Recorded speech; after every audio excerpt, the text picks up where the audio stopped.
Hitik ang cast sa bagong action drama primetime series ng GMA7 na Sanggang Dikit FR, starring Jeneline Mercado and Dennis Trillo. More than 30 stars ang ipinakilala nila sa media conference ng upcoming series na pinagbibidaan ng mag-asawa. Bukod pa sa mga magsushooting sila sa Milan in Italy, Zurich in Switzerland, at Dubai United Arab Emirates. Matagal-tagal daw ang tatakbuhin ng serye, hindi agad-agad tatapusin dahil mag-iiba ang mga karakter na papasok.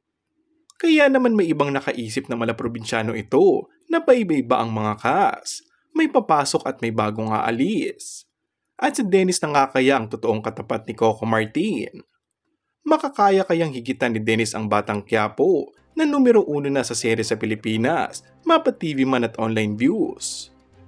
Gagampanan ng aktres na si Roberta Bobby Enriquez, a bubbly but highly competitive policewoman. Si Dennis naman ay bilang Antonio Tonyo Guerrero, isang bihasang pulis na mahilig mag-improvise kapag may nire-resolba ng mga krimen.